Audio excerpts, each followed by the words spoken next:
Hello everybody, Cptn.Canuck here, and today I wanted to talk about TSM. They just announced a couple days ago that they let go of their Dota team. Now, I've seen a lot of people talking about this as being the fault of NA Dota being bad, or Dota's dying and the teams are leaving, and I think it's a bit of a different thing entirely, so I wanted to kind of share my opinion on it. I want to talk a bit about the ecosystem that exists specifically between players and teams in Dota, because it is definitely a weird one. Now, every esport that's out there kind of has a different weighting of individual skill versus like team chemistry. On one hand of the scale, you got games like Counter-Strike, Rocket League, Rainbow Six that are very skill focused. It's very individual. It's did you click the head, did you not click the head? Dota is very chemistry and strategy focused. You have to have a team that's all on the same page. You have to have people buying into calls. You really have to have kind of like a cohesive idea of how you're going to play. And because of this dichotomy, teams get to control their results a lot more in a skill-based game. You can simply buy better players. You pay more money to get better players, to get better results, and therefore attract more sponsors. It's very analogous to traditional sports. Of course, there's variance and uncertainty, but scouting a hockey player will return a pretty certain result of what that player is going to be like versus scouting a Dota player independent of the team that they're going to play competitive with. In Dota, you're kind of gambling on a roster. You're saying these 5 guys together, I think, can be good. And individual moves kind of put a wrench in that, right? You swap one player out, what does the chemistry look like? It's not just as simple as, oh, hey, 1/5 of the team is now different. It could mean the difference between first and last place at a tournament if that one player isn't great. Jason Lake, the CEO of Complexity, back in 2019 made this famous tweet about how his CS team was not doing well and these results won't be tolerated. And he put out an open call for any T1 player promising to pay their buyout fees on their current contracts, give them a crazy salary, and bring them in.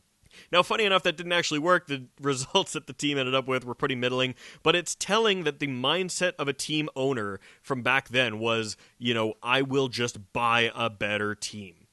Now, TSM entered Dota buying high on Team Undying. They were doing it really well as an independent team for quite a while. They got good results in a bunch of tournaments leading up to it. They were starting to get to the top of the NA ladder there, or the NA DPC, and then they got signed, and they do a pretty great season. They have a great time. They win, I think, a couple majors. I can't recall exactly what happened, but great season there. And then after bombing at TI-11, they just fall apart. They lose Saberlight, they lose Moon Meander, they lose Dubu, and now they're just ending up with this shot-in-the-dark roster of Tomato, Bryle, and then new players Kasane, Ari, and White Mom. And the whole team just underperforms throughout the entire next DPC season. And TSM's just kind of stuck with this. They signed a contract, they brought this team in, the team goes, this isn't working, they swap up the roster, and now they've got a shit team. And they can't sell sponsorships on a terribly performing product. They can't go to sponsor meetings and say, hey, we've got this team that is eliminated in the first day of every event that they go to. You want to buy a sponsor spot? Like, it's just not going to happen, right? So in Dota, historically, team sponsorship has been very, very short. Like, you look at the Mao's Esports TI meme where they just sign a team once a year for TI. That used to be a thing way back, TI4, TI5, whatever. Or it was very player-driven, right? You have organizations like Nigma, Secret, OG, Alliance that are all owned by the players that operate on the team, because it makes way more sense that way for the players who are in control of the roster to be in control of the finance and the sponsorships and everything that goes along with it. In Dota, you just kind of can't predict what a roster will produce in terms of results, at least currently. I know people that think that Dota's waiting for its Moneyball moment. There's going to be a point where our stats will get advanced enough that we'll know what team roster will do well. But today, you just can't do that. I don't know. Maybe it'll happen in the future. And I think this is really underscored by the fact that Dota is so much more performance-focused than other esports, particularly because of TI. It used to eclipse all of the money that sponsors and tournament organizers could possibly offer. You look at the entire circuit of a year, and there would be maybe $15 million worth of prize pools available at different tournaments, and maybe another $10 million more in sponsorships if we're being like crazy optimistic with their projections. But TI was $40 million. So there's no way, like, Dota incentivizes the lowest possible focus on anything but the game. Streaming, making content, making TikToks, doing YouTube, doing brand endorsements, merchandise plugs, all of that stuff takes away from players training 16 hours a day to try to win TI. no entity in the esports ecosystem could pay enough money to outweigh all the benefit that the players would get by being laser focused on training and optimizing their roster for TI.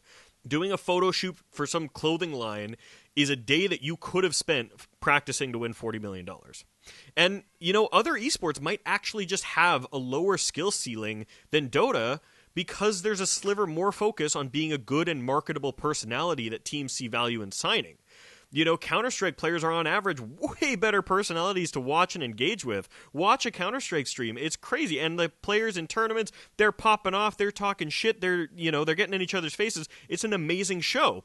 And streamers, just in general, are way better for sponsor engagements as well. It's so much easier to sign a Twitch streamer who's just playing cozy games in her bedroom and get her to tell everyone how great Monster Energy is than it is to sign a volatile Dota team that wants nothing to do with social media and might suck tomorrow.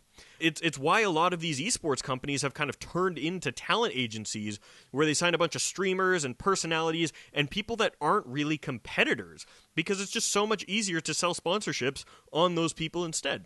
Because of all of this, it's really difficult for any org to see value in signing a Dota team. You have no say in who is on the roster, and if you did, it wouldn't matter because you don't know how to scout and evaluate a 5-stack. You're going to end up with a shittier result than if you just trusted the players.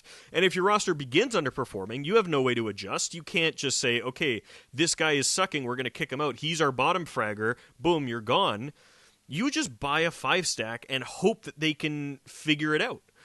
And this means that teams, organizations, TSM, they just leave and the players are stuck trying to assemble a new roster, hoping that something sticks, and then they can get picked up to be one of the few teams like Liquid or Beast Coast or VP that are kind of stable enough to get consistent salaries and be in the scene year over year.